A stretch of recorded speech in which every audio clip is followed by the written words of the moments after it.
Bismillahirrahmanirrahim. Assalamualaikum warahmatullahi wabarakatuh. Alhamdulillah wassalatu wassalamu ala Rasulillah wa ala alihi wa sahbihi wa mawalah wa la hawla wa la quwata illa billahi wa ba'du. Qala Allahu azza wa jalla: Ya ayyuhalladzina amanu taqullaha haqqa tuqatih wa la tamutunna illa wa antum muslimun. Wa qala sallallahu alaihi wasallam: Man salaka tariqan yaltamisu fihi ilma sahhalallahu bihi tariqan ilal jannah. Ma'asyiral muslimin, para pemirsa yang dimuliakan Allah Subhanahu wa taala. Alhamdulillah, dengan izin Allah Subhanahu wa taala kita bisa duduk kembali untuk talabul ilmi di pagi hari ini. Dan tema yang kita akan usung di pagi hari ini, kita akan mengenal istri-istri daripada Khalilur Rahman, istri-istri daripada kekasih Allah Subhanahu wa taala,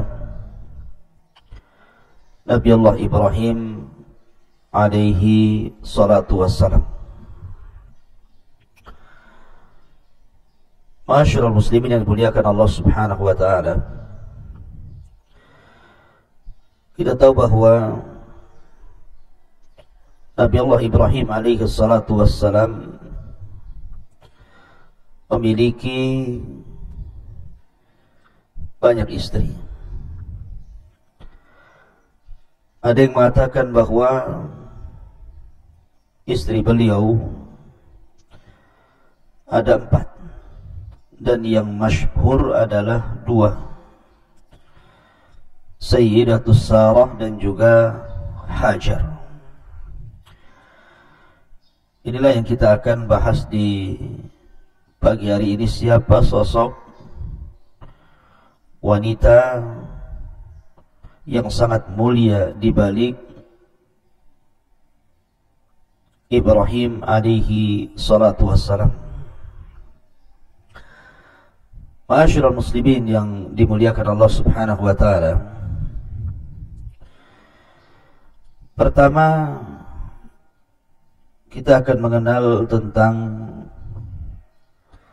Sayyidah Sarah atau kisah daripada salah satu istri Ibrahim alaihi salatu wassalam, Siti Sarah alaihi salam. Ma'asyiral muslimin yang dimuliakan Allah Subhanahu wa taala, kita tahu bahwa Sarah adalah salah satu istri Nabi sallallahu alaihi wasallam yang pertama, di mana dia orang yang beriman yang pertama kali kepada Ibrahim alaihi salatu wassalam.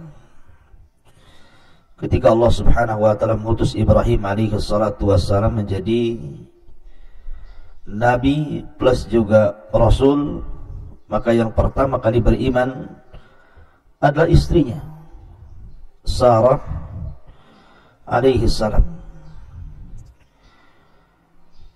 dan baru disusul kemudian anak saudaranya Lut alaihi salatu wassalam yang kelak akan menjadi seorang nabi dan diutus ke negeri yang kita kenal dengan Sodom. Jadi kala itu, itulah 3 orang yang beriman kepada Allah Subhanahu wa taala di permukaan bumi. Ibrahim, kemudian juga istrinya Sarah, kemudian keponakannya Nabi Allah Lut alaihi salatu wassalam. Ma'asyiral muslimin yang dimuliakan Allah Subhanahu wa taala, kita tahu bahwa perjalanan kisah dari Siti Sarah ini luar biasa. Karena bagaimanapun Siti Sarah ini adalah ibu dari para nabi Bani Israel. Karena kita tahu bahwa Siti Sarah ini memiliki putra Nabiullah Ishak, dan Ishak itu adalah ayah daripada Yakub, dan Yakub itulah sebutan dari Israel, maka keturunannya disebut Bani Israel. Dan dalam tubuh Bani Israel banyak diutus para nabi dari kalangan mereka sendiri. Bukan hanya 1-2 ratusan, bahkan ribuan nabi-nabi Bani Israel diutus kepada mereka.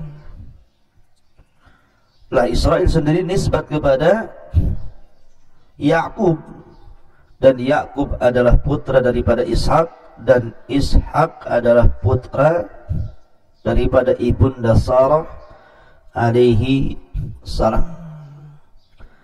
Artinya dari sulbi beliau terlahir para nabi yang begitu banyak. Ma'asyiral muslimin yang dimuliakan Allah Subhanahu wa taala, kalau dalam kitab Taurat menurut yang dicatat para ulama, nama istri Ibrahim itu adalah Sarah. Di ujungnya dengan menggunakan ya, Sarai. Tetapi ketika kemudian istri Ibrahim ini sudah menua, kala itu tidak diberikan keturunan. Kemudian Allah Subhanahu wa taala janjikan istri Ibrahim ini untuk punya keturunan, maka berbahagialah dengan berita itu. Makanya kemudian disebut Sarah, wanita yang sangat bahagia. Ada juga maknanya Sarah itu artinya Al-Amirah, pemimpin, atau As-Sayyidah, tuan, ataupun diartikan As-Surur, karena bahagia setelah sekian lama tidak punya keturunan, bahkan dinyatakan mandul. Tiba-tiba kemudian Allah Subhanahu wa taala anugerahkan kepada Sarah ini Nabiullah Ishak alaihi salatu wassalam. Ma'asyiral muslimin yang dimuliakan Allah Subhanahu wa taala, adapun perjalanan kehidupan Nabiullah Sarah, istri Nabi Ibrahim alaihi salatu wassalam, Sarah ini, kita tahu bahwa Sarah ini sebenarnya masih ada kerabat daripada Ibrahim alaihi salatu wassalam. Jadi Sarah itu adalah ibnatu am, anak daripada paman Ibrahim alaihi salatu wassalam, di mana Sarah ini wanita yang kanat dzatu hasanin wa jamalin. Jadi Sarah ini memang Allah anugerahkan kebaikan dalam fisiknya, di mana dia memiliki paras cantik yang luar biasa. Bahkan diriwayatkan bahwa tidak ada wanita tercantik di zaman itu melebihi kecantikan Sarah. Makanya kemudian Ibrahim alaihi salatu wassalam sangat mencintai Sarah, selain karena dia yang pertama kali mau beriman dengan dirinya dan dengan syariat yang dibawanya. Dia juga wanita yang sangat cantik, wanita yang mengabdikan kehidupannya untuk Nabiullah Ibrahim alaihi salatu wassalam. Lah setelah tidak mungkin Nabiullah Ibrahim berdakwah di negeri Babil, di negeri Irak, karena juga perlawanan Namrud yang luar biasa, akhirnya kemudian dia hijrah Ibrahim alaihi salatu wassalam bersama Lut dan juga saudara daripada Sarah dari negeri Babil ke Palestina. Akan tapi kemudian di Palestina selama hidup maka terjadi pacaklik yang berkepanjangan sehingga susah untuk mencari penghidupan. Makanya akhirnya Ibrahim alaihi salatu wassalam memutuskan dengan Sarah untuk mengambil sikap hijrah ke negeri Mesir. Maka berangkatlah kemudian Ibrahim dan juga Sarah menuju Mesir. Masalahnya di Mesir sendiri kita tahu bahwa ada kerajaan yang rajanya itu sangat zalim sekali, di mana kezalimannya sampai kepada tidak boleh melihat wanita yang cantik dan dia sudah menikah, pasti akan dibunuh suaminya dan akan diambil istrinya. Maka Nabi Allah Ibrahim alaihi salatu wassalam mendengar seperti itu. Maka Ibrahim alaihi salatu wassalam berusaha untuk mengatakan kepada Sarah, nanti kalau seandainya ada para prajurit raja yang sombong itu, yang zalim itu, menanyakan soal dirimu, jangan kau katakan kau istriku. Karena dia tidak suka ada seorang wanita sudah menikah dan dia cantik dan tidak menikah dengan raja. Tapi katakanlah engkau saudaraku, engkau adalah saudariku. Maksudnya saudara seiman, saudara seagama. Karena tidak ada yang beriman di kolong langit kala itu kecuali Ibrahim dan juga istrinya. Maksudnya di sini Tauriyah. Ma'asyiral muslimin yang dimuliakan Allah Subhanahu wa taala, betul ketika kemudian ditangkap Ibrahim dan juga Sarah, kemudian dihadapkan kepada raja. Sarah ini sudah mengaku saudari daripada Ibrahim, tapi sang raja tetap saja kemudian hendak berbuat yang tidak senonoh dengan Sarah ini.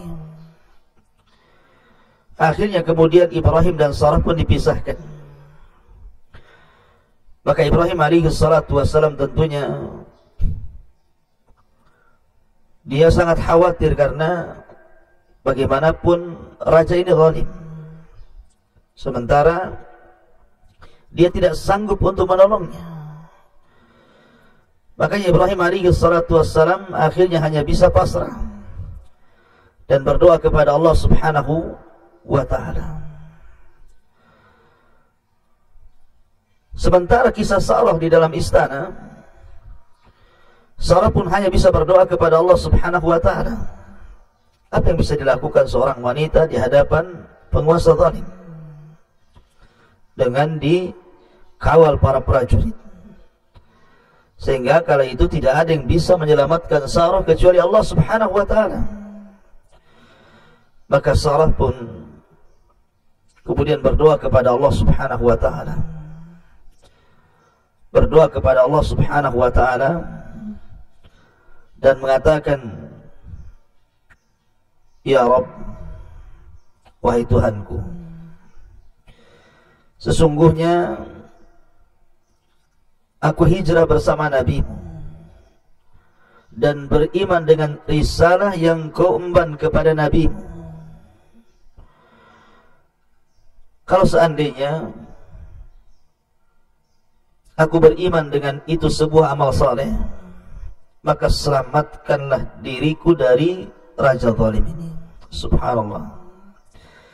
Jadi Sarah ini bertawasul kepada Allah Subhanahu wa ta'ala dengan amal saleh. Persis seperti kita berkisah tentang 3 orang yang terjerembab dalam sebuah gua tidak bisa keluar, kemudian 3-tiganya bertawasul dengan amal saleh. Maka Siti Sarah pun sama. Dia bertawasul dengan amal saleh dia, keimanan dia kepada Nabi atau suaminya yang ketika itu jadi seorang Nabi dan Rasul, dan risalah yang diembannya. Maka betullah ketika didatangkan kepada sang raja Kemudian sang raja berusaha untuk merayunya, berusaha untuk menciumnya, merabanya, dan juga menjamahnya. Tiba-tiba Sarah berdoa kepada Allah Subhanahu wa taala agar Allah Subhanahu wa taala jangan sampai kemudian tangan kotor itu menyentuhnya. Karena dia sudah berdoa kepada Allah Subhanahu wa taala agar jangan sampai kesuciannya diberikan kepada orang lain kecuali kepada suaminya Ibrahim alaihi salatu wassalam. Maka tiba-tiba kemudian tangan sang raja yang hendak menjamah Sarah ini tiba-tiba seperti orang yang sedang stroke, tidak sanggup untuk digerakkan sama sekali.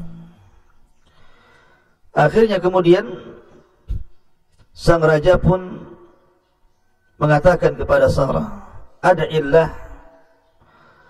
an yutliqa yadi falakillah la adhurruka. Dia mengatakan, berdoalah kepada Tuhanmu agar melepaskan belenggu pada tanganku ini, maka saya tidak akan mengganggumu. Akhirnya kemudian Sarah pun berdoa kepada Allah Subhanahu wa taala. Tiba-tiba kemudian sembuh tangannya. Kemudian sang raja ini berusaha ingin mencoba lagi kedua kalinya, tapi Siti Sarah kemudian berdoa kembali yang kedua kalinya kepada Allah. Tiba-tiba kemudian kembali tangan sang raja menjadi lumpuh. Kemudian sang raja meminta lagi kepada Sarah untuk berdoa kepada Allah agar disembuhkan. Sarah pun ketiga kalinya berdoa kepada Allah. Akhirnya sang raja pun ketakutan. Disangkanya Sarah ini bukan manusia, tapi syaitan. Makanya kemudian dia memanggil para prajurit yang membawa Sarah ke istana ini dan mengatakan, innaka innama ataitani bisyaitanin walam ta'tini biinsanin. Bagaimana kalian ini? Kalian mendatangkan kepadaku seorang syaitan, bukan manusia. Fa akhrijha min ardi. Keluarkan wanita ini dari bumiku, dari negaraku. Wa'tiha Hajar. Kemudian sebagai imbalannya agar dia mau keluar, berikan Hajar kepada dia, biarkan jadi budaknya, asal dia jangan pernah kembali ke negeri ini. Kemudian diserahkanlah Hajar kepada Sarah. Kemudian kedua wanita suci ini keluar dari istana dengan selamat dan melihat Ibrahim alaihi salatu wassalam selesai sholat. Menunjukkan, kata para ulama, begitulah Ibrahim mengajarkan kepada kita, kalau ada kesulitan maka sholatlah, maka Allah Subhanahu wa ta'ala akan menolong setiap kesulitan yang kita hadapi. Ma'asyiral muslimin yang dimuliakan Allah Subhanahu wa ta'ala, akhirnya kemudian Ibrahim alaihi salatu wassalam dan juga Sarah dan budak hadiah dari Raja Mesir zalim ini kembali ke Palestina, karena tidak memungkinkan tinggal di Mesir melihat kondisi raja yang sangat zalim sekali. Takut kemudian terulang kedua kalinya sang raja mengganggu istrinya. Maka Ibrahim pun kemudian pulang kembali ke mana? Pulang kembali ke Palestina. Maka Ibrahim alaihi salatu wassalam pun hidup di Palestina. Nah, setelah lama kemudian Ibrahim alaihi salatu wassalam hidup di Palestina, Allah Subhanahu wa ta'ala takdirkan Nabi Ibrahim alaihi salatu wassalam tidak kunjung memiliki keturunan dari istrinya Sarah ini. Akhirnya membuat sedih Sarah. Lah, karena membuat sedih Sarah, sementara dia sudah berdoa pada Allah Subhanahu wa ta'ala, tetapi juga Allah Subhanahu wa ta'ala tidak kunjung berikan keturunan kepada Ibrahim. Bahkan istrinya dinyatakan akir, mandul. Akhirnya Sarah pun berinisiatif untuk memberikan budaknya Hajar supaya menikah dengan Nabi Ibrahim alaihi salatu wassalam. Akhirnya Ibrahim pun setuju dengan idenya Hajar, dengan idenya Sarah untuk menikah dengan budaknya daripada Sarah, pemberian daripada Raja Zalim Mesir itu. Nah, setelah kemudian Ibrahim pun menikah dengan istri keduanya, Siti Hajar alaihissalam, tiba-tiba Allah subhanahu wa ta'ala takdirkan dari Hajar inilah Ibrahim kemudian memiliki keturunan. Anak pertama dari sekian lama menikahi wanita yang sangat cantik dan sangat dicintainya dan sangat berbakti dan ahli ibadah kepada Allah subhanahu wa ta'ala Sarah, tapi tidak kunjung diberikan keturunan. Ketika kemudian menikah dengan budaknya Sarah, maka Ibrahim pun diberikan keturunan Ismail alaihi salatu wassalam, yang ketika itu usia Ibrahim sudah mencapai 86 tahun. Dan Sarah sudah putus asa juga kan. Kemudian Allah subhanahu wa ta'ala takdirkan Sarah ini ketika melihat suaminya makin bahagia dengan putra barunya, putra pertamanya Ismail alaihi salatu wassalam, maka khawatir kalau seandainya suaminya meninggalkan dirinya, khawatir kalau seandainya kecintaan kepada dirinya pudar sehingga berpaling kepada Ismail dan juga ibundanya Hajar.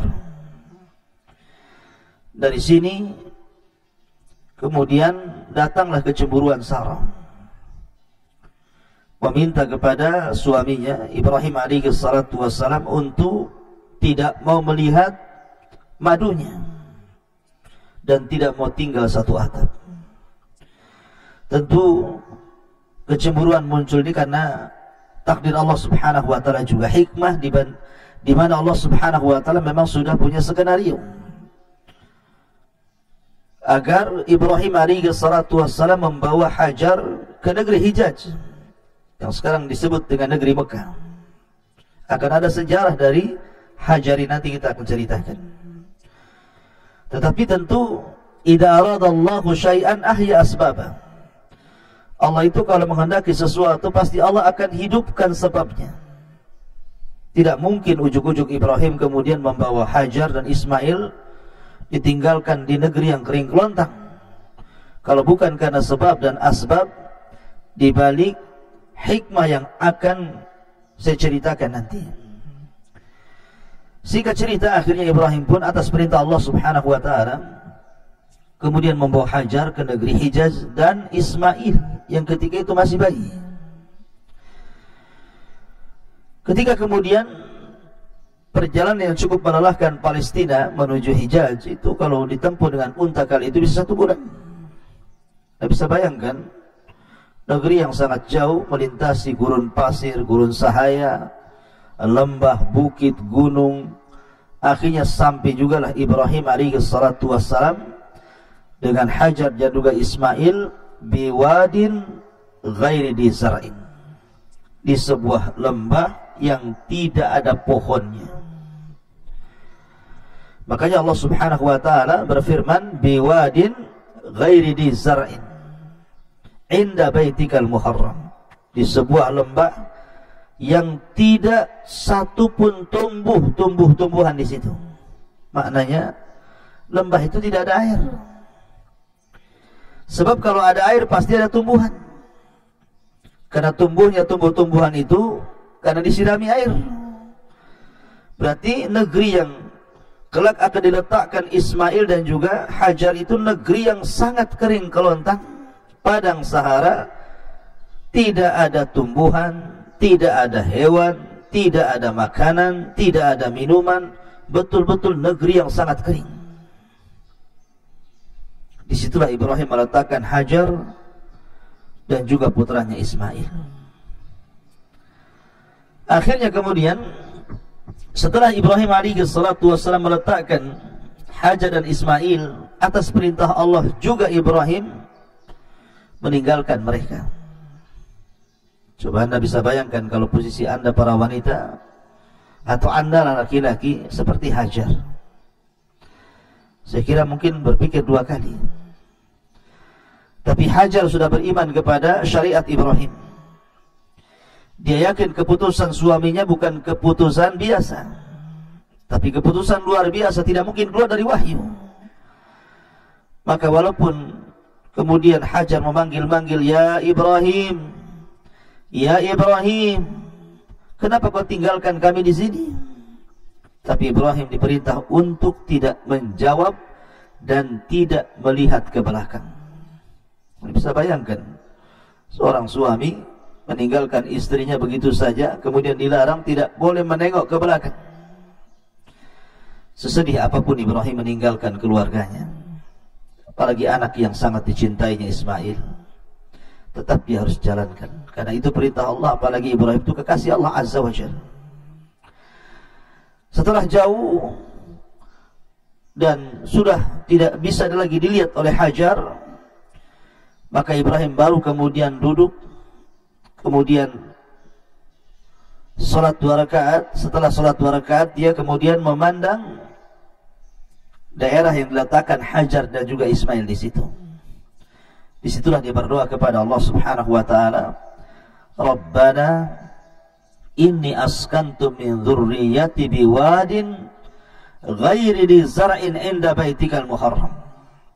Rabbana liyuqimus shalah faj'al af'idatan minan nasi tahwi ilaihim warzuqhum minats thamarati la'allahum yashkurun. Ya Rabb kami, sesungguhnya aku tempatkan keturunanku di sebuah lembah yang tidak ada tanaman, di sisi rumahmu yang sangat mulia.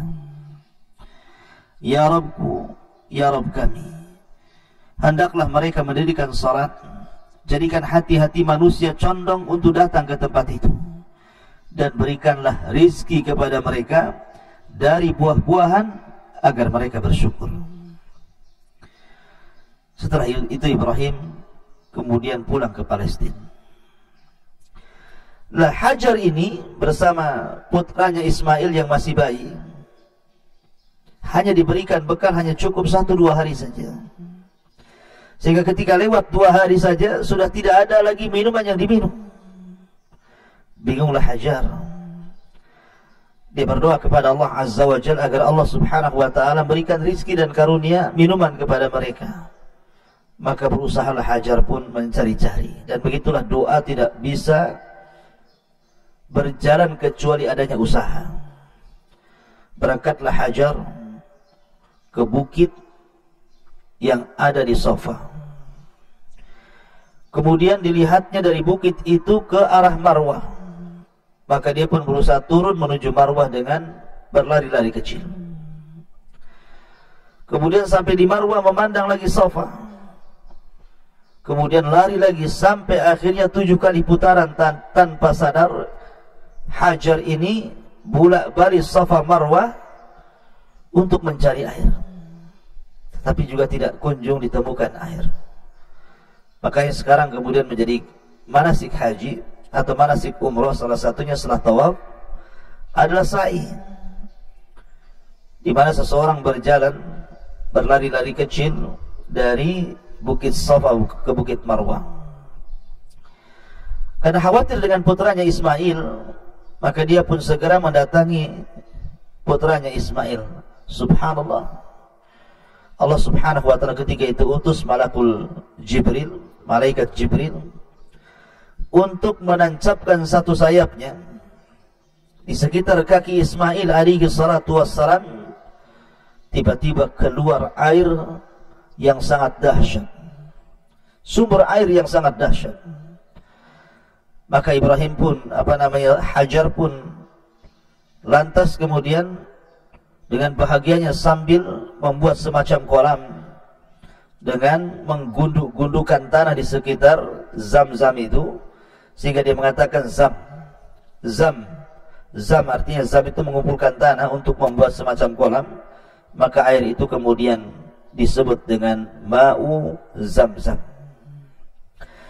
Ma'asyiral muslimin yang dimuliakan Allah Azza wa Jalla, tentu setelah adanya air, dan ini irhasat, keanehan-keanehan kepada Nabi Allah Ismail alaihi salatu wassalam, di mana sebelum menjadi nabi sudah ada irhasat keanehan dipancarkan air Zam-Zam di sekitar kakinya dan menolong kehidupannya. Proses seperti doa Ibrahim alaihi salatu wassalam, warzuqhum minats tsamarati la'allahum yashkurun, berikan rezeki kepada mereka ya Allah. Akhirnya kemudian karena ada air, tentu mulailah banyak burung yang singgah kemudian minum di air Zam-Zam itu. Nah, ketika itu ada satu rombongan kabilah berasal dari Yaman namanya Jurhum, sedang kehausan mencari air di tengah padang pasir. Kemudian dilihatnya dari kejauhan, kok ada burung banyak di situ. Maka suku Jurhum pun mendekati tempat yang banyak burungnya. Rupanya didapati oleh suku Jurhum di situ seorang wanita dan anak kecil, Hajar dan juga Ismail. Nah, karena suku Jurhum ini akhlaknya baik, bukan orang-orang jahat. Bisa saja kalau mereka hendak merebut air itu membunuh membunuh Hajar dan juga Ismail. Tapi orang-orang Yaman dari dulu memiliki kelembutan hati. Akhirnya kemudian membuat penawaran untuk ditukar. Maka Hajar pun meminta, boleh anda mengambil air dari airku ini, tetapi tukar dengan makanan. Akhirnya begitulah Hajar mendapatkan makanan dan kabilah Jurhum itu mendapatkan air minuman. Dengan berjalannya waktu, akhirnya kabilah ini sering singgah di situ, meminum. Akhirnya lambat laun meminta izin kepada Hajar untuk membuat tenda-tenda dan rumah-rumah. Maka dengan berjalannya waktu menjadilah semacam kampung yang kemudian disebut dengan kampung Jurhum, karena mayoritas adalah kabilah Jurhum. Dan kabilah Jurhum ini adalah orang Arab asli. Ismail inilah belajar bahasa Arab dari suku Jurhum. Akhirnya menjadi orang yang paling fasih dibandingkan orang Arab sendiri daripada Jurhum. Maka Ismail disebut musta'rab, walaupun bukan Arab tetapi memiliki kefasihan bahasa Arab yang bisa mengungguli orang Arab. Bahkan belakangan Ismail pun menikah dengan wanita Jurhum. Istri pertama dicerainya dan istri kedua dilanjutkannya sampai akhirnya keturunannya sampai kepada Rasul kita Muhammad sallallahu alaihi wasallam. Ma'asyiral muslimin yang dimuliakan Allah Subhanahu wa taala, intinya bahwa kemudian Hajar pun menetap di tempat itu sampai pada waktunya ketika Nabi Allah Ibrahim alaihi salatu wassalam kemudian dari Palestina ingin berjumpa dengan putranya Ismail. Maka ketika itu ada syariat yang boleh jadi menguji kesabaran daripada Hajar. Bagaimana perasaan seorang wanita? Mungkin kalau bahasa saya itu dulu, dia meninggalkan saya di sini, saya harus pontang-panting hidup sendiri dengan merawat anak kecil sampai dia remaja.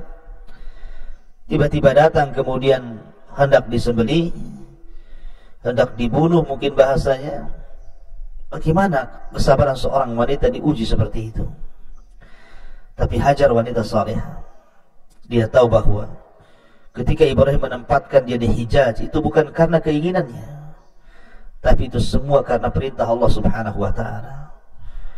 Begitu juga ujian yang kedua ketika putranya Ismail hendak disembelih, dijadikan kurban. Dia pun tahu bahwa itu bukan atas kehendak suaminya, tapi itu adalah kehendak Allah Subhanahu wa taala. Maka dia hanya bisa tabah.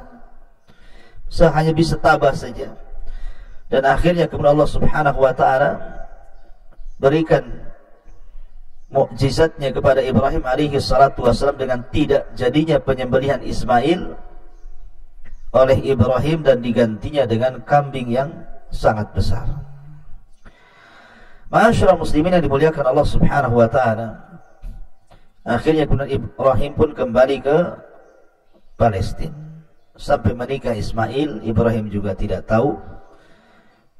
Tetapi Ibrahim sempat kemudian berusaha untuk mencari tahu istri pertamanya.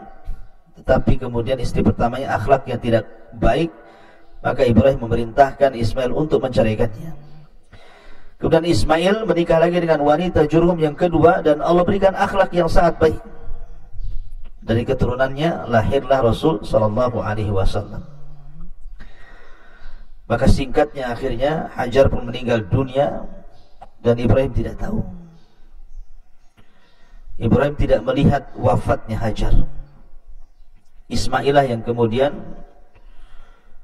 merawat jenazahnya. Dan kita tahu bahwa istri Ibrahim alaihi salatu wassalam yang pertama adalah Sarah. Setelah Sarah kemudian Hajar. Lah memang ada sebagian pendapat para ulama tentang masalah istri Ibrahim alaihi salatu wassalam yang ketiga dan yang keempat. Karena di awal saya katakan bahwa Ibrahim itu memiliki istri yang banyak, 4 gitu ya, tapi bukan berpoligami 4-empatnya. Jadi Sarah ketika dia berpoligami dengan Sarah, dan juga Ibrahim berpoligami ketika menikahi Sarah saja dengan Hajar. Tapi kemudian setelah Sarah meninggal dunia, kemudian Ibrahim pun akhirnya tinggal di Hijaz bersama Hajar dan juga Ismail untuk berdakwah kepada manusia. Maka kemudian Ibrahim alaihi salatu wassalam akhirnya juga meninggal Hajar. Setelah itu kemudian Ibrahim menikah lagi dengan seorang wanita, dan dari seorang wanita ini Allah subhanahu wa ta'ala takdirkan namanya Qanturah bintu Yaqdan. Ini istri Ibrahim yang ketiga, namanya Qanturah bintu Yaqdan. Dari Qanturah inilah lahir 6 anak laki-laki. Kemudian setelah Qanturah meninggal dunia, maka Ibrahim alaihi salatu wassalam menikah lagi dengan seorang wanita namanya Hajjun bintu Umain. Dari Hajjun pun kemudian memiliki banyak keturunan. Jadi dari Qanturah istri yang ketiga memiliki banyak keturunan, ada 6, yang salah satunya kemudian muncul kabilah Madian. Kabilah Madian ini dari keturunan Ibrahim alaihi salatu wassalam dari istri namanya Qanturah. Kemudian istri yang terakhir Ibrahim adalah Hajjun ibn Umain, dan dari Hajjun pun memiliki banyak keturunan. Tetapi yang masyhur, kisah-kisah yang diceritakan dalam Al-Quran dan Sunnah Nabi Sallallahu Alaihi Wasallam, bahwa Ibrahim ini adalah memiliki 2 istri yang mencetak sejarah kedua-duanya. Pertama Sarah yang melahirkan nabi-nabi Bani Israel, dan yang kedua Hajar yang melahirkan Sayyidul Anbiya wal Mursalin, pemimpinnya para nabi dan rasul kita Muhammad sallallahu alaihi wa ala alihi wasallam. Itulah diantara 2 kisah wanita istri daripada Khalilur Rahman Ibrahim alaihi salatu wassalam. Wallahu a'lam bishawab. Mudah-mudahan ada manfaatnya. Subhanakallah bihamdika asyhadu an la ilaha illa anta astaghfiruka wa atubu ilaik. Allahu ta'ala alam. Assalamualaikum warahmatullahi wabarakatuh.